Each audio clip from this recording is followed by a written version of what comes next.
అబ్బాయిలు అమ్మాయిలు అందరూ కూడా టీమ్ ని క్వశ్చన్స్ అడుగుతారంట. సో అందుకని వాళ్ళ క్వశ్చన్స్ వాళ్ళని అలాగ ఉండనిస్తున్నాను యాక్చువల్గా. యా, సో కాదు, ఇంతకీ బబుల్ గమ్ వేసుకుని వచ్చారా చాలా మంది ఇక్కడ?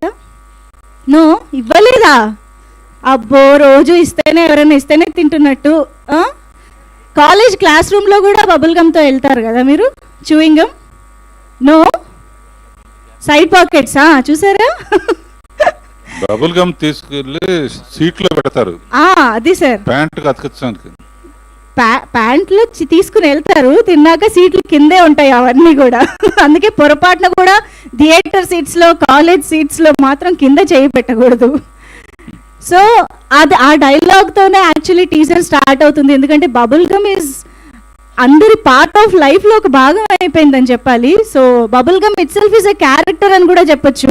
బికాజ్ టీజర్లో మనకి డిస్క్రైబ్ చేసినట్టు ఫస్ట్ నోట్లో పెట్టుకుని తినగానే స్వీట్గా ఉంటుంది, తర్వాత కొంచెం టేస్ట్ తగ్గుతుంది. ఇలాంటి ఒక క్యారెక్టరైజేషన్ ఉన్నటువంటి ఒక బబుల్ గమ్ అనే పదార్థాన్ని టైటిల్గా ఎందుకు పెట్టారు అనేది మేబీ మనకు సినిమా చూసాక ఇంకా డీటెయిల్గా అర్థమవుతుందేమో. But there is a lot we are talking in the film అని అర్థమవుతుంది. రవికాంత్ పేరెపు గారు ఒక ఇంట్రెస్టింగ్ స్టోరీని మన ముందుకు తీసుకొస్తున్నారు. Yes, I can see that Rana garu is here. Yes, let's welcome Rana Daggubati garu to the trailer launch of Bubble Gum. Belated happy birthday Rana. రాత్రే Rana birthday జరిగింది. బర్త్డే జరిగింది. పక్కింట్లోనే ఉన్నాను, నన్ను పిలవలేదు, అయినా కూడా బిలేటెడ్ హ్యాపీ బర్త్డే